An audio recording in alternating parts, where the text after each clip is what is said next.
Hello everyone, guys. As you can probably guess, today we're going to talk about the topic that stirred up quite a reaction on March 17th among those subscribed to my Telegram channel, Ancient Souls. I gave a very brief explanation there about what's really going on under the banner of this holiday known as Maslenica, and many people, of course, started protesting, saying, "No, what did you mean by that?" I'm used to hearing that phrase, and many people who talk to me know it. Sometimes something only seems to be one way, but it actually isn't. And sometimes everything we see is exactly what it looks like, or maybe not at all. So today I decided to discuss this in more detail and at a broader level because many people took the information I shared in different ways, and I'd like to show you my point of view more extensively than I did in that post. I'll just say right away, I'm not going to call it holiday.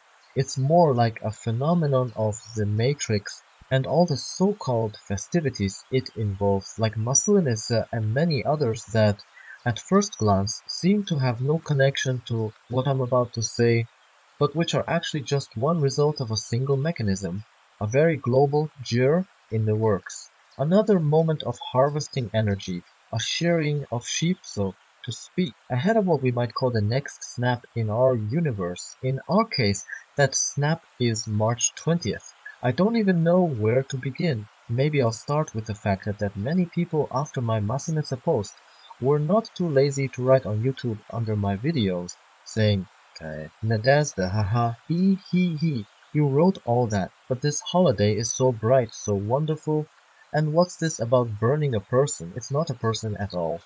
This they said, we can burn a doll and pretend it's not a human figure, right?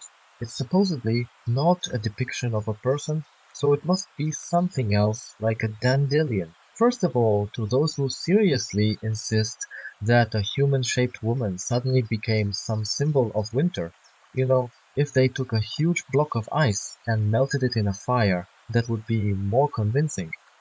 It really would be a better symbolic farewell to winter. Or if they'd gathered snow and melted it in a pot, that would also have made more sense as a goodbye to the cold season. But no, even if people say this is an ancient holiday, that the church just stole it from us, that it's our good old holiday at sea, I have to say something. There's a claim that this tradition dates back to a time when we supposedly worshipped other gods, that it was done to honor certain pagan deities.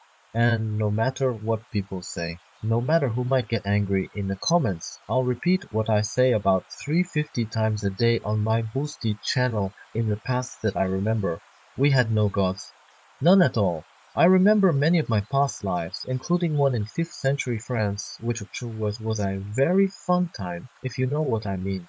I also remember fighting wars on the Arabian Peninsula, and I've shared a lot of this on Boosty.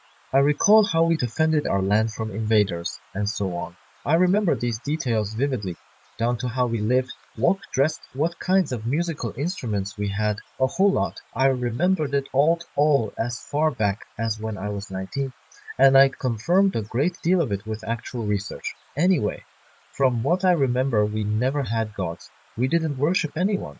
Neither nature, nor the weather, nor the sun, nor leaves, nor cats or dogs or cows. We didn't bow down to anything. We never felt like weak, pitiful creatures who needed some great being to rule over us. We knew how to use our own body's abilities, how to synchronize with energies. We had a lot of skills, which I've also described on Boosty. So when people say, Nadezhda, this Maslenica holiday is an ancient tradition, burning some ancient goddess of cold or darkness so that spring can arrive, it sounds to me like they're spinning a nice fairy tale. Especially when you remember yourself, your past, and who people really did or did not worship. It's a lot harder to hold noodles on my ears, as we say. Meaning, it's harder to fool me. Someone might say, oh, but you lived in just one region, there were others. Oh, but I recall many places. I led a fairly nomadic life back then and met all sorts of people. Nowhere do I recall any gods that people worshipped. We believed in ourselves. We admired the beauty of the human body. We were in real sync with this universe. that maybe we had certain festivals or traditions, but all of those were wiped out, gone. Nothing is left. So when people say this old custom was taken over by the church, I disagree. There simply wasn't any original custom like that in the first place. They just introduced their own twisted traditions. Maybe once there was a certain woman who really was a true ruler, and they burned her. And now they're telling us that it's all just a symbol of winter, going away so spring can arrive. But why don't I believe it? Because, guys, you probably know, especially if you've listened to alternative researchers or my own experiences, that there didn't used to be a winter season here at all. We talk about climate catastrophes, about the 1800s disaster, and how after that the planet changed drastically. In ancient times, as I see it on the subtle plane. Again, I've said this on Boosty. It was basically always warm. Sure, there were mountainous areas with snow, but it wasn't like the seasonal winter we know now. So how can you say there's an ancient tradition of burning effigy for winter's end if winter itself, in that sense, didn't exist? Just do the math or piece the puzzle together. Continuing on, I've mentioned that in 15th century France there were mass burnings of people, mass executions. Thousands upon thousands died under torture, sometimes simply for being suspected of having powers or of being a seer. Whole gene pools of nations were eradicated. This was done to races that wouldn't blend genetically with others. The red race was wiped out almost completely. Only a small fraction survived among the American Indians, for instance, and you see them still forced to live on reservations, treated like outcasts. If you look at what's happening in the Middle East or in Eastern Europe, it's the same story. Races with strong genetics are being destroyed. The Dark Ones don't like that because through that genetics, ancient souls still manage to come here. So they're systematically wiping everything out, feeding on our energy, and feeding on our compliance. Now, look at how this ties in with the Matrix. They give us a wonderful holiday in which you think we're just burning a doll. But it's happening in many places, not just Russia. After I posted about Maslenica, several people wrote to me saying that in Europe, the same thing is happening at the same time. They create a huge wooden figure of a woman wearing a crown, a symbol of a true ruler with children around her and fresh flowers. And then they burn her. If it were really winter, why is she covered in flowers? Why the crown? In our Sun Club, a lot of people have awakened and can see on the subtle plane, and they find it downright horrifying. Because once you remove the blinders, once you're more conscious, you see it as a dreadful ritual.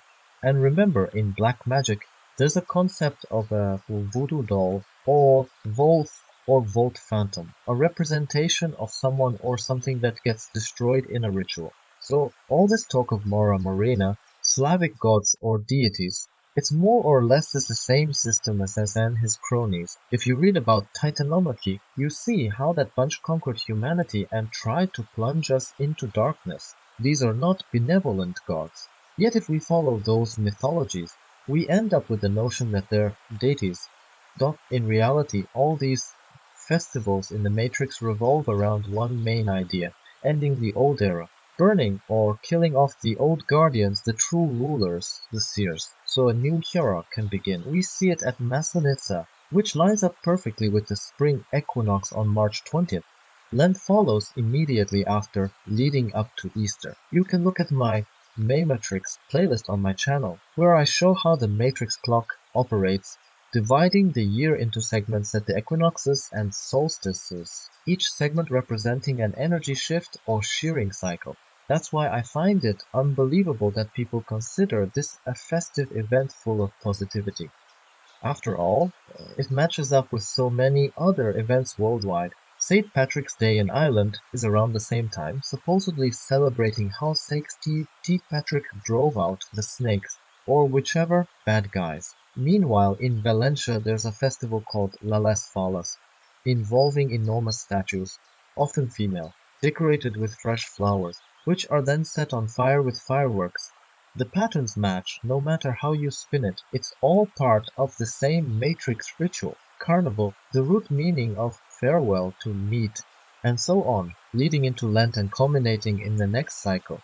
So, if you think all of this is just an innocent tradition, try to step back and look at the bigger picture. The Dark Ones aren't being generous by giving us a nice holiday.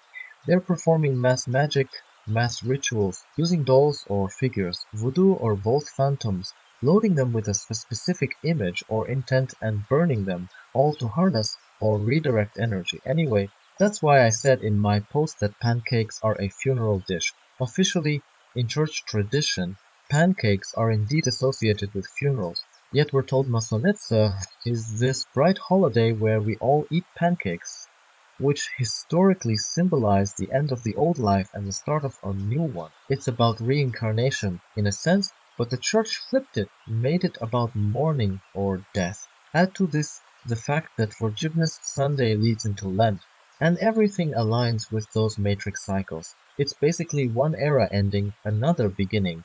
For more details on the magic of this ritual, and more about my personal memories, like the 15th century in France, I'll talk about that on my Boosty channel, because it's quite a heavy subject, not for the faint of heart. But in short, for those who want to dig deeper, that's where I'll share the raw details. I love you all, sending you hopes. I'd like to remind everyone that you can help more people wake up and shake off the chains imposed on them. They don't need huge external efforts, just a chance to see and notice the truth. So please hit like, leave a comment, help this video reach recommended lists so that more people can discover it and decide for themselves whether they need this information. Undoubtedly, it'll help many make their choice to start awakening, after which everything else will be in their own hands. And that's all for today. Thanks for watching. Please like, subscribe and share my channel. Become a member of my Telegram channel and discuss with like-minded people as a supporting club member.